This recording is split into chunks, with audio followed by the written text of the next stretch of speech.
Hello everyone, welcome to my channel biology by Miraj sir. मैं हूं आपके साथ मिस्टर मिराज सर। आज हम लोग पढ़ने वाले हैं फीमेल रिप्रोडक्टिव सिस्टम। क्या पढ़ेंगे हम लोग आज? Female reproductive system.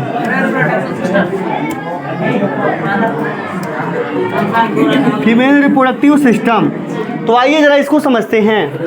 ये मनुष्य का मादा जनन तंत्र है जो कि मादा के शरीर में पाया जाता है।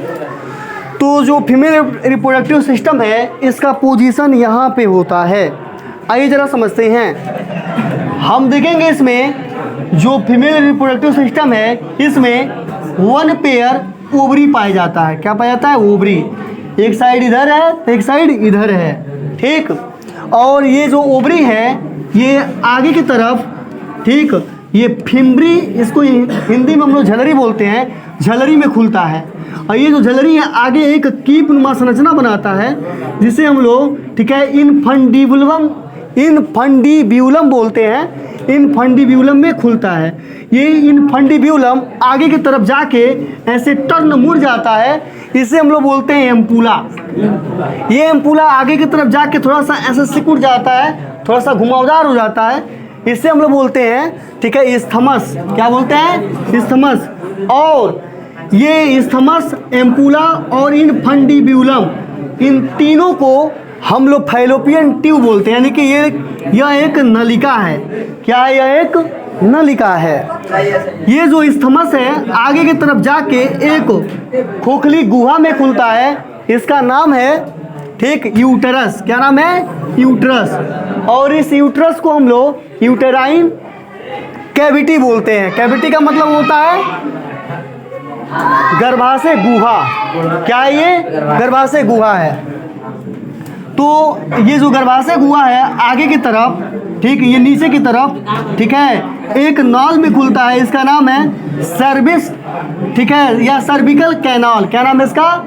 Cervical canal. ये जो सर्विकल कैनाल है आगे की तरफ एक वेजाइना यानी कि ओपनिंग होती है, इसे हम लोग वेजाइना बोलते हैं। वेजाइना के माध्यम से बाहर की तरफ खुल जाता है। इसका मतलब आपने इस डायग्राम में समझा कि ये जो ओवरी है यह फिम्बरी में खुलता है, फिम्बरी इनफंडिब्यूलम में खुलता है, इनफंडिब्यूलम एम्पूला में खुलता है, एम्पूला इस्थमस में खुलता है, और इस्थमस यूटेराइन कैविटी, और यूटेराइन कैविटी सर्विस कैनाल के माध्यम से और वेजाइना के माध्यम से बाहर की तरफ ये ओपनिंग खुल जाती है। ये रास्ता हम लोग समझ गए, ठीक है। इसके बाद आइए ज़रा ये फीमेल रिप्रोडक्टिव सिस्टम है, इसके फंक्शन को समझ लेते हैं, कैसे ये वर्क करता है। तो बहुत इजी है समझना, इसको थोड़ा ध्यानपूर्वक हमें समझना होगा। देखिए ये जो ओवरी है, इस ओवरी की लंबाई लगभग 3 सेंटीमीटर होती है, और इसकी ये जो लंबाई 3 सेंटीमीटर, इसकी जो चौड़ाई है लगभग में 2 सेंटीमीटर होती है, और इसकी जो मोटाई होती है, मोटाई लगभग 0.8 सेंटीमीटर होता है, ठीक है। अब आइए समझ लेते हैं 0.8 सेंटीमीटर इसकी मोटाई, और चौड़ाई 2 सेंटीमीटर और लंबाई 3 सेंटीमीटर। तो ये थोड़ा सा हम कह सकते हैं कि बादाम, आपने देखा होगा, थोड़ा सा बादाम के आकार के हल्का सा देखने को मिल जाता है, और वही लगभग में साइज के आसपास में, लंबाई के आसपास में देखने को मिल जाता है। इसकी संख्या पेयर में होती है, जोड़े में होती है। इधर एक ओवरी है तो इधर भी एक ओवरी है, और इधर फैलोपियन ट्यूब है, इधर भी क्या है? फैलोपियन ट्यूब है। ये दोनों फैलोपियन ट्यूब इस यूटेराइन कैविटी में खुलते हैं, और इस यूटेराइन कैविटी के ऊपर के भाग को यूटेराइन फंडस बोलते हैं। अब आइए इसके हम लोग फंक्शन को समझ लेते हैं। ये जो ओवरी होता है, ये ओवरी के माध्यम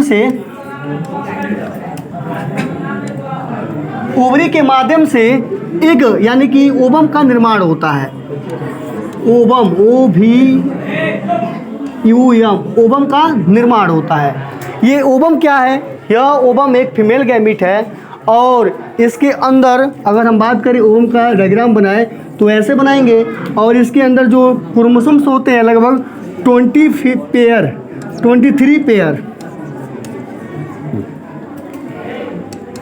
मतलब 23 जोड़े में ये देखने को मिल जाते हैं। इसीलिए यह एक हप्लाइड सेल होता है जिसे हम लोग गैमिट बोलते हैं, और यह मियोसिस डिवीजन के माध्यम से तैयार होता है, ठीक।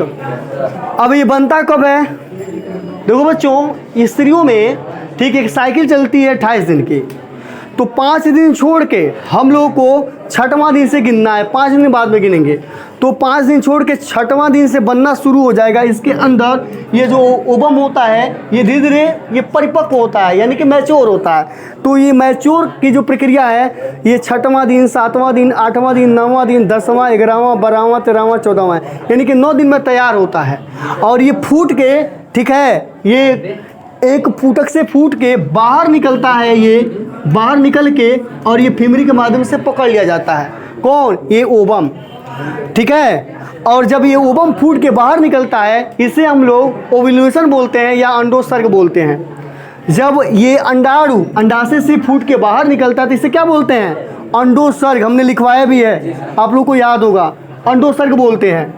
ये अंडोत्सर्ग, ठीक, ये अंडोत्सर्ग है, ये फीमरी के माध्यम से पकड़ लिया जाता है और इनफंड्यूबिलम के माध्यम से एम्पुला द्वारा होते हुए जाके इस्थमस, ये जो रास्ता है यहाँ पे बस रुक जाता है। ठीक, एक चीज़ और है, जो छठवां दिन से जो यहाँ पर एग बनना शुरू हुआ है, छठवां दिन से लेके 7वां, 8वां, ऐसे लेके 14वां दिन तक, तो उसी तरह यूट्रेन जो यूट्रस है यानी कि गर्भाशय, इसकी आंतरिक दीवारों पे, ठीक है, ब्लड वेजल्स पैदा हुए हैं। और ये ब्लड वेजल्स लगभग में बहुत सारे ब्लड वेजल्स और इसके अंदर ढेर सारे ब्लड भी इकट्ठा हुआ है। यह जो यूट्रस का जो वाल है यह अंदर से, ठीक है, मोटा हो जाता है छठवें से लेकर 14वें दिन तक। मतलब छठवें दिन से लेकर 14वें दिन, ये क्या है? छठवां दिन। ये एक प्रकार का मेंस्ट्रुअल साइकिल बोलते हैं। ये स्त्रियों में होता है 28 दिन का, जिसमें से हमने 5 दिन छोड़ के 6 से 14 दिन तक गिना है, यानी कि 9 दिन का सफ़र हमने तय किया है। और यूट्रस का जो वाल है यह धीरे धीरे तैयार हो जाता है, मोटा हो जाता है, ठीक है। अब जाके ये जो इस्थमस है यानी कि संकीर्ण पथ, यहाँ पे एग आके वेट करता है स्पर्म का।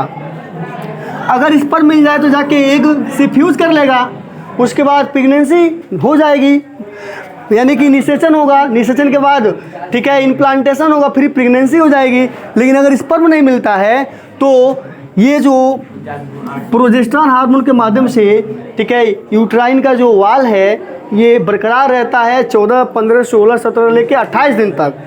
और 28वें दिन बाद ये जो प्रोजेस्टेरॉन हार्मोन है इसका लेवल डाउन हो जाता है, जिसकी वजह से ये जो यूट्रस का ये जो जितना भी ब्लड ये बना है ये टूट के बाहर निकलने लगता है, ठीक है। जब बाहर निकलता है तो उसे पहला दिन बोलते हैं। फिर लगभग 1, 2, 3, 4, 5 दिन तक बाहर निकलता है और फिर ये यूट्रस का जो वाल है, फिर ये जितना भी ब्लड वेजल्स है और ये ब्लड है सब क्या हो जाता है? साफ हो जाता है। और उसके बाद, ठीक है, ये फिर यूट्रस का जो वाल है ये फ्रेश हो जाता है और फिर पहला दिन शुरू हो जाता है। और फिर से पहला दिन से लेकर छठवां 5 दिन तक, ठीक है, ये बाहर निकल रहा है। फिर से छठवें से लेके 14वां दिन तक एग तैयार होता है और यूट्रस का भी वाल तैयार होता है। और 14वां दिन एग फूट के यहाँ पे आ जाएगा, बाहर निकल के यहाँ इस्थमस पथ में आ जाएगा और यहाँ पे 72 घंटे इंतजार करेगा। अगर स्पर्म नहीं मिलेगा तो फिर ये डेड हो जाएगा 72 घंटे बाद। फिर 28वें दिन तक ये वाल बरकरार रहता है और उसके बाद हार्मोन का लेवल डाउन होगा, फिर ये टूट के बाहर निकलना शुरू हो जाएगा, फिर वो पहला दिन कहलाएगा। इस तरह हर 28 से 29 दिन बाद ये साइकिल स्त्रियों में चलती रहती है। इतना हम लोग समझ गए। तो आइए अब हम लोग फर्टिलाइजेशन समझेंगे। क्या समझेंगे? फर्टिलाइजेशन। तो आइए देखते हैं फर्टिलाइजेशन किसे कहते हैं।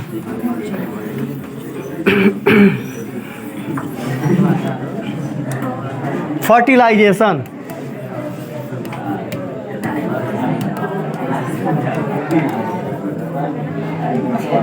फर्टिलाइजेशन।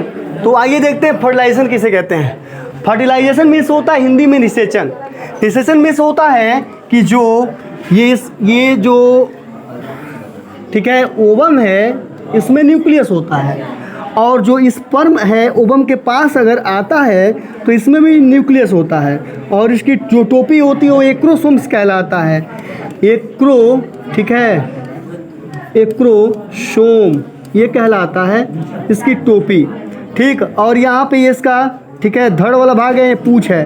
तो जो स्पर्म है अगर ये अंडाणु के पास आता है तो इसका जो एक्रोसोम्स है ये गल जाएगा और इसका न्यूक्लियस और ये अंडाणु का न्यूक्लियस और स्पर्म का न्यूक्लियस मिल के, ठीक है, तो 23 ठीक है, पेयर इसमें क्रोमोसोम्स हैं तो उसमें से 23, और 23 पेयर इसमें क्रोमोसोम्स है, इसमें से 23, ठीक है, इक्वल टू मिला के लगभग में 46, ठीक है, 46 क्रोमोसोम्स हो जाते हैं। फिर ये कंप्लीट कोशिका बन जाती है, और अंडाणु को यन बोलते हैं और शुक्राणु को यन बोलते हैं, दोनों मिला के, यानी कि इसमें गुणसूत्र 23 है तो इसे यन बोलेंगे, तो दोनों मिला के 2n हो जाता है, और इस, ठीक है, यन को युग्मनज बोलते हैं। क्या बोलते हैं?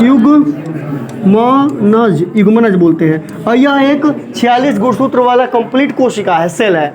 आइए अब ये कहाँ होता है जरा यहाँ पे दिखाते हैं। देखिए ये जो ओवरी है, ओवरी से 6वां दिन से लेके 7वां, 8वां, 9वां, 14वां दिन, ठीक है, ये फूट के यहाँ से जो ओवम है बाहर आके ये स्थमस में आके रुक जाएगा। कहाँ रुक जाएगा? स्थमस में आके रुक जाएगा। रुकने के बाद अगर उस टाइम जो पुरुष का जो पेनिस होता है वो कापुलेशन प्रक्रिया के माध्यम से, यानी कि मैथुन क्रिया हमने पढ़ाया था आप लोगों को, मैथुन क्रिया में जो पुरुष का जो लिंग है वह स्त्री के यौन में प्रवेश करता है, और उस दौरान जो स्पर्म है वह स्खलित वेजाइना के माध्यम से होते हुए, सर्विस के माध्यम से होते हुए ये यूट्रस में पहुंच जाते हैं। और आपको पता है कि जो स्पर्म होता है, स्पर्म में ये पूंछ होता है और इसके धड़ पे, ठीक है, माइटोकॉन्ड्रिया लगा होता है, ये एनर्जी देता है, और स्पर्म से ये स्पर्म का जो पूंछ है हिलेगा, जिससे ये गति करते हुए, ठीक है, ढेर सारे स्पर्म यूट्रस के चारों दीवारों में जाके चिपक जाते हैं, और इसमें से, ठीक है, इस साइड जो फैलोपियन ट्यूब चले जाएंगे, कुछ इधर चले जाएंगे, ठीक है। लगभग में एक जो मनुष्य है एक बार में लगभग 30 से, ठीक है, 40 करोड़ के आसपास में स्पर्म को बाहर स्खलित कर सकता है, ठीक है। तो इतने सारे स्पर्म हैं, और मनुष्य की सबसे छोटी जो कोशिका है वो स्पर्म ही है, और सबसे बड़ी जो कोशिका है वह ओवम है ये, ठीक है। आइए देखते हैं जो स्पर्म है, आपने क्या समझा? आपने समझा ये स्पर्म कहाँ आया है? ये गर्भाशय में आ गया है, यूट्रस में आ गया। कहाँ आ गया है? यूट्रस में आ गया है। जब ये यूट्रस में आएगा, यहाँ पर ये ओवम है, और ये जो स्पर्म है ये गति करते हुए, ठीक है, गति करते हुए कहाँ जा रहे हैं? ये ओवम के पास जा रहे हैं। जैसे ओवम के पास जाएंगे ये जो स्पर्म, तो ये जाके ओवम से फ्यूज कर लेंगे। जब फ्यूज कर लेंगे तो ये जो इनका एक्रोसोम्स होता है ये गल जाएगा, और इसका ये जो न्यूक्लियस है ये ओवम के न्यूक्लियस से मिलके ये शुक्राणु वाला न्यूक्लियस और ये अंडाणु न्यूक्लियस, ये कंप्लीट न्यूक्लियस बनाएगा, और 23 से 23 गुणसूत्र मिला के 46 बना लेंगे। और इस एक केंद्र को यन बोलते हैं, और इसके केंद्र को यन, दोनों मिला के 2n हो जाएगा। यानी कि 23 पेयर में जो क्रोमोसोम्स है वह यन है, और 23 पेयर में जो क्रोमोसोम्स हैं वो भी यन है। यानी कि शुक्राणु के जो क्रोमोसोम्स हैं 23 पेयर में, यानी कि जोड़े में, वो यन कहलाते हैं, और जो अंडाणु है उनके क्रोमोसोम्स को भी हम यन बोलते हैं। और उन दोनों में से 23 निकल के फिर 46 बना लेता है, इसीलिए हम इसको n plus n equal to 2n बोलते हैं। क्या बोलते हैं? Equal to 2n। अब यह एक जाइगोट का निर्माण करेगा, हिंदी में से युग्मनज बोलेंगे। क्या बोलेंगे? युग्मनज। अब यहाँ पर एक युग्मनज बन जाएगा। क्या बन जाएगा? युग्मनज बन जाएगा। कोई दिक्कत?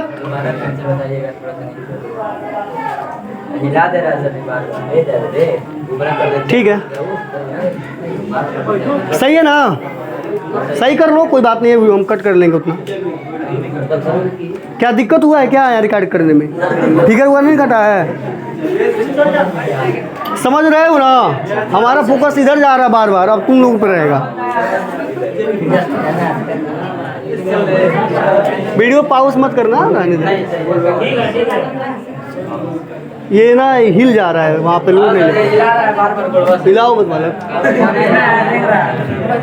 चलो बच्चों, समझ में आ गया ना? तो बच्चों है इस प्रकार यहाँ पर जैसे ये जो स्पर्म है ये ओवम से मिलता है, इसी प्रक्रिया को हम लोग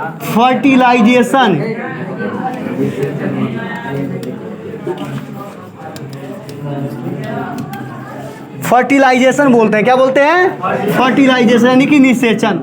यानी कि स्पर्म और ओवम ये दोनों युग्मक है, मेल और फीमेल, इनके मिलने की प्रक्रिया को हम लोग फर्टिलाइजेशन बोलते हैं। तो फर्टिलाइजेशन के बाद युग्मनज का फॉर्मेशन होता है, ये बन चुका है। ठीक है, अब आइए देखते हैं आगे की तरफ।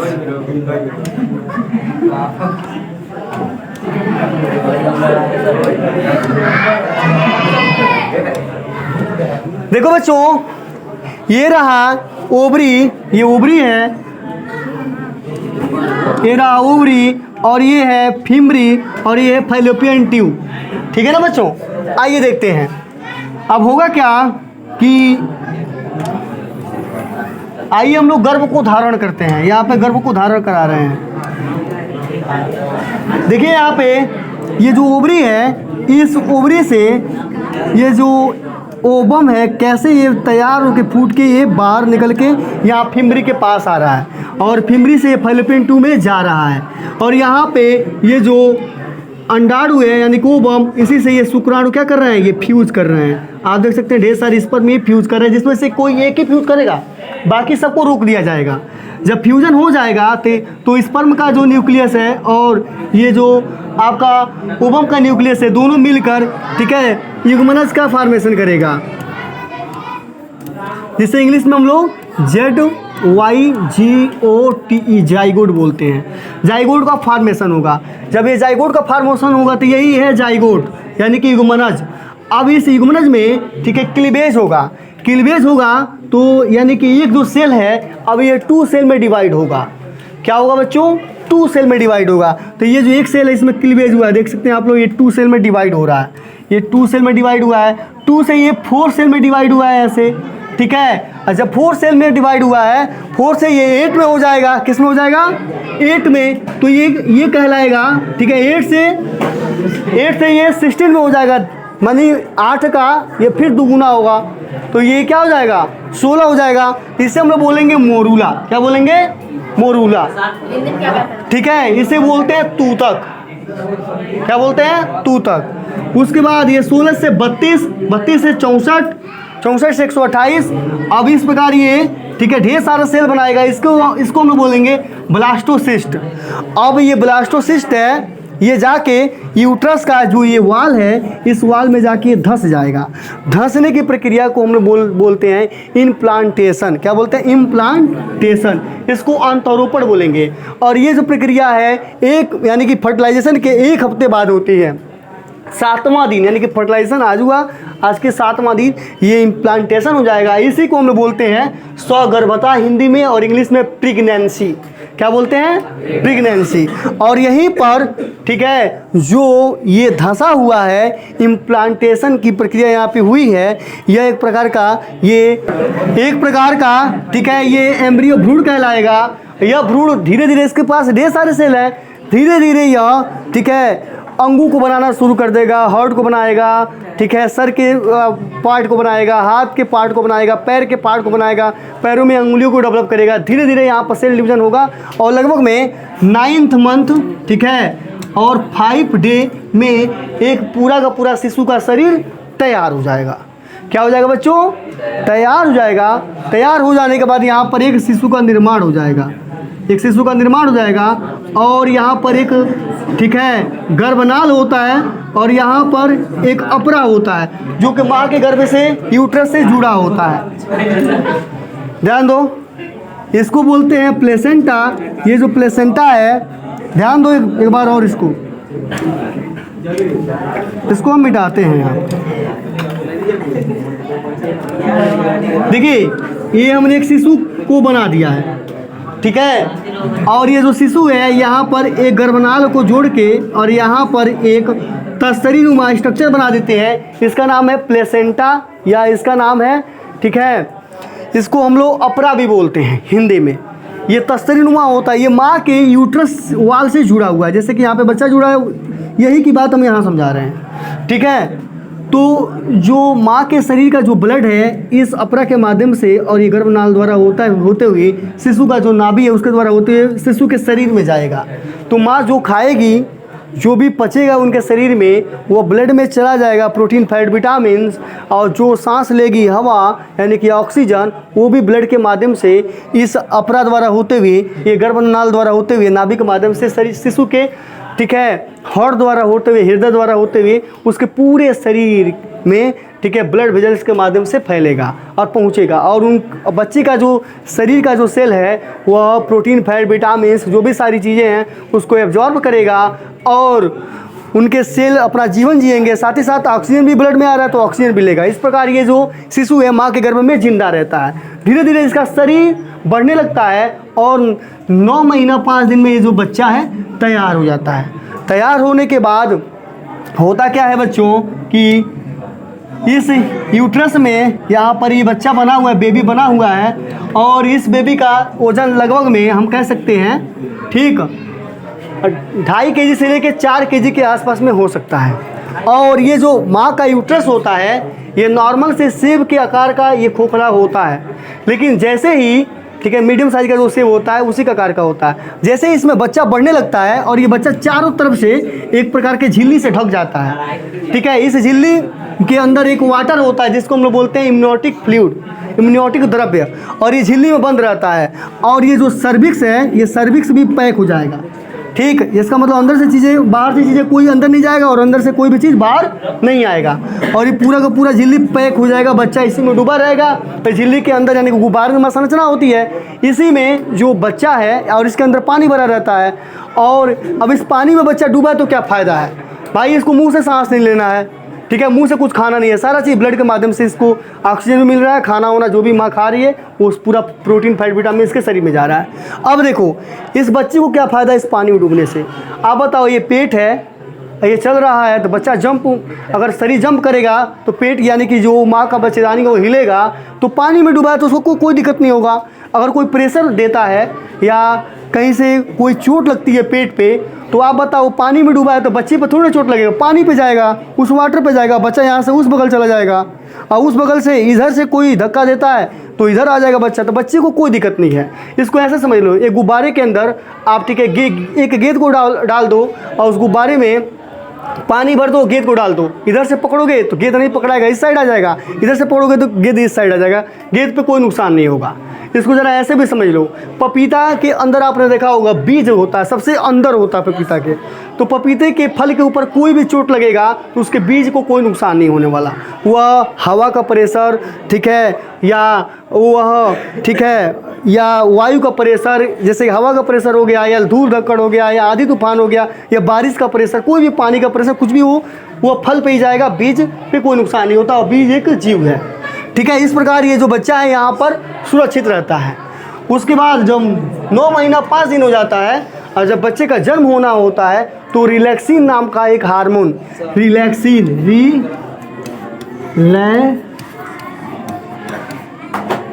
नाम का ये हार्मोन जो होता है, यह इसकी मात्रा माँ के शरीर में बढ़ जाती है, जिसकी मदद से जो यूट्रस का जो ये वाल है यानी कि बच्चेदानी का जो दीवार है यह सिकुड़ने लगता है, सिकुड़ने फैलने लगेगा, यानी कि सिकुड़ाव तेजी से हो जाएगा। यानी कि ये पेशी स्तर का बना हुआ है, ये पेशियाँ स्तर फैली हैं, फिर सिकुड़ेंगी तो बच्चा नीचे की तरफ पुश होने लगेगा, और ये जो वेजाइना है इसका भी थोड़ा सा, ये भी थोड़ा चौड़ा हो जाता है इस टाइम, और जो बच्चा है पुश होके शरीर से बाहर निकल जाता है। इसे बोलते हैं हिंदी में प्रसव, यानी कि बच्चे का बर्थ हो गया। इस प्रकार हम और आप इसी माँ के गर्भ में बन के और पैदा हुए हैं, यानी कि माँ के गर्भ से बाहर निकले हैं और आज इतने बड़े हम लोग हो चुके हैं। तो आई होप ये जो डायग्राम हमने पढ़ाया आपको समझ में आया होगा। ऐसे ही वीडियोज़ को देखने के लिए हमारे यूट्यूब चैनल बायोलॉजी बाय मिरासर को सब्सक्राइब करें और इस वीडियो को लाइक करें। आज के लिए बस इतना ही, धन्यवाद।